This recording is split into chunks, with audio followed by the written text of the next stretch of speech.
Voilà. Farid, présente-nous ton deck, t'as joué quoi aujourd'hui? Aujourd'hui, j'ai joué un petit deck low cost, on va dire. Maintenant que tout a été réédité, c'est un deck très abordable pour ceux qui veulent commencer.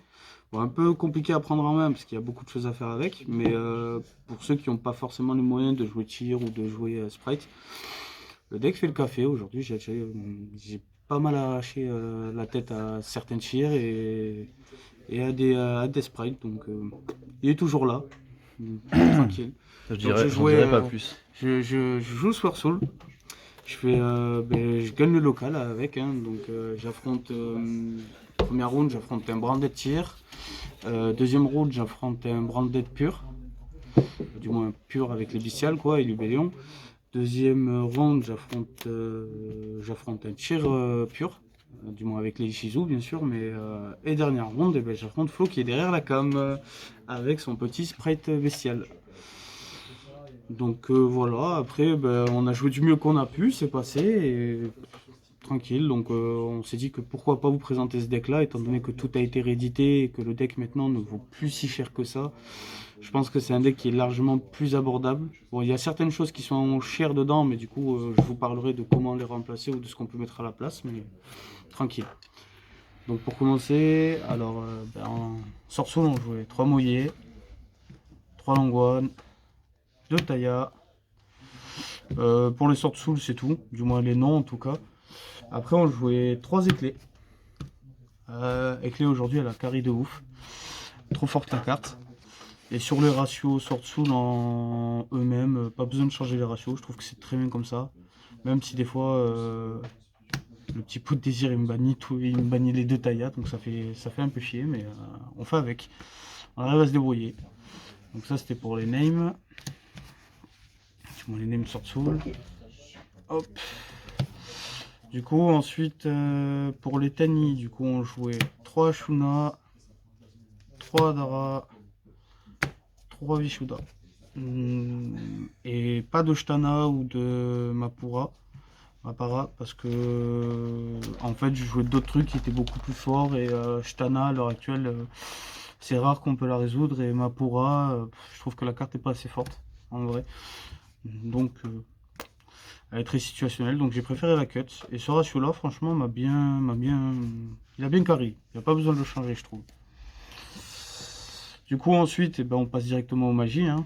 On va jouer à 3 Sourcil Emergency, 2 pots des désirs. Et malheureusement, il n'y en a que 2 de dispo. Hein. Le troisième est banni. Jet, il lance ses cartes. Il a pris la banne. Il a pris la banne, donc on peut pas jouer le troisième. Mais celle-là, meilleure carte de Yu-Gi-Oh!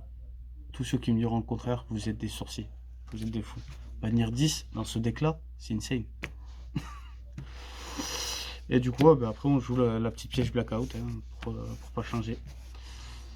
Donc, ça, c'était pour les magies. Et là, c'est maintenant qu'on va passer sur des trucs exceptionnels, c'est-à-dire les free spots. On en a beaucoup. On a un total je crois, de environ 16 free spots. Donc, du coup, on va jouer 3 H, 3 Veiler. Pourquoi? Alors déjà, certains vont me dire, mais non, ce fou joue encore H. Oui, je joue encore H, pourquoi? Parce que les autres free spots, c'est-à-dire 3 Magnamuts, 3 Dressform et le Sarwonio. Le Sarwonio. En gros, ce qui est bien en fait avec ceux-là, c'est que Effect Veiler permet de faire Yazi et H permet de donner accès à nos Nink 9, nos synchro 9 plutôt. Donc du coup c'est pour ça qu'on joue H, elle est tuner, elle est niveau 3, donc on peut faire une synchro 9.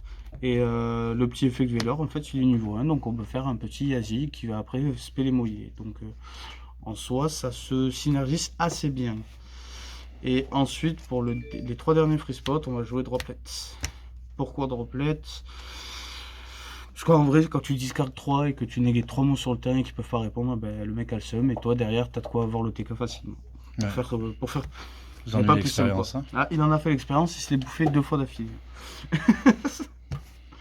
Et je crois que je gagne en plus sur une droplet à la finale. Donc droplet coste 2, negate Todd et la elf. Donc ensuite pour l'extra, on va jouer le token. Oui, ça se voit pas, mais là c'est le Token de la team. hein, bien sûr, hein, avec les 4 tortues ninja. Bien sûr, moi je suis pas sur la photo, hein, on est splinter, nous. Moi je reste dans la pénombre. Du coup, sinon après on jouait 2 moines. J'ai testé à 2, pas à 3, parce que je sortais rarement le troisième. C'est que contre les grandes games, mais là ça va en fait, il y a tellement de puissance avec les bestiales et les sword souls en fait. On arrive facilement à aller à l'OTK derrière. Après on joue une chamane hein, pour si jamais on se fait remonter que c'est notre dernière solution. Ensuite, ça c'était pour la partie Link. Ensuite on va jouer 2 Chichao, 2 Longo, du moins un Kinsing Longguan et Shenging. Lui, les deux ça va, ils sont forts, mais lui c'est le bonhomme. Lui c'est votre gars sûr. S'il faut OTK, c'est lui qu'on sort. Parce qu'avec Pot de Désir, quand il monte à 4000 et qu'il baisse de 1000 tous les monstres adverses, je te dis que ton adversaire il pleure quand tu tapes ces monstres et qu'ils ont 0 d'attaque. Sans compter l'effet qu'il peut bannir des cartes sans target. Mais ça c'est optionnel. Ça. Du coup, ensuite, pour continuer dans les synchros, on va jouer un Yazi, 2 Baxia. Et du coup, toujours dans la continuité, un Xiaofeng. Je sais que beaucoup ont sorti Xiaofeng, mais en vrai, dans la méta actuelle, avec les bestiales qui nous donnent facilement accès à Yazi, en fait, tu peux facilement faire un Xiaofeng ténèbres. Et là, quand tu lui dis, bah, fraté, tu n'actives plus tes monstres, tes effets de monstres ténèbres. Je crois que Ford a fait des frais derrière la caméra. Hein. Je crois que j'ai fait beaucoup de faux aujourd'hui. Ah ouais, mais toi, t'as bien bouffé les frais. Parce que lui, quand je lui ai dit, tu peux pas activer tes monstres ténèbres et que du coup, Sprite, Blue, Gigantix, Onibimaru pouvait plus déclarer ses effets, ben, il a pleuré. J'ai pas pleuré, c'est pas vrai. Ensuite, étant donné que on avait dit qu'on jouait sur un deck low cost et que Baron n'a pas encore été réédité, je vais jouer Dragite et je vais jouer Drago Berserker Tenny. Pas de Baron parce que je partais vraiment dans l'optique de jouer un deck low cost qui coûte pas cher pour les nouveaux joueurs. Et Baron actuellement il est encore à 90 €, donc c'est pas un deck low cost. Donc j'ai joué sans Baron et en vrai ça va, je vais plus m'en passer, hein, ça m'a pas perturbé tant que ça. Donc là pour l'instant j'aurais pas changé grand chose, peut-être rajouter la Baronne si on veut mettre un peu plus de sous, mais en vrai j'ai pu m'en passer facilement et je pense que vous aussi vous pourrez vous en passer facilement. Il n'y a pas de souci à ça. Et du coup, les deux derniers, et c'est là où vous allez me dire que je suis un sorcier, Garura et Moudragon. Et là, vous allez vous dire, ce sorcier joue super poli. Oui, je joue super poli, mais pourquoi? Parce que Moudragon est niveau 4 et Garura est niveau 6. Donc lui, il te donne accès à Baron, il te donne accès à Yazi, il te donne accès à beaucoup de monde. Lui, il te donne accès à Chichao, tout ça. Quand t'as plus de mouillé sur le terrain, tu fais une super poli, tu fais un Moudragon, t'arrêtes, tu fais allez, hop, je fais ma synchro et c'est parti en avant Gengar. C'est qui Gengar? Je crois que c'est pas une synchro, mais. Ouais, c'est pas une synchro, je crorois. Du coup, ensuite pour le. Parle-nous du side. Ah, le l'extra. side. Le side. Le side, du coup, on joue 3 TTT pour le going first. Quand on voit que le deck en face joue beaucoup d'intrapes, des fois ça aide. Je sais plus qui c'est qui se l'a bouffé aujourd'hui, mais il y en a un qui se l'a bouffé quand je lui ai dit montre-moi ta main. Je vais enlever la seule carte qui. Ça reste une très bonne carte de base. Ouais, ça reste franchement, c'est la meilleure carte de la méta. Donc ensuite, dans la continuité, super poli, c'est là où vous vous en doutez, vu que vous avez vu l'extra juste avant.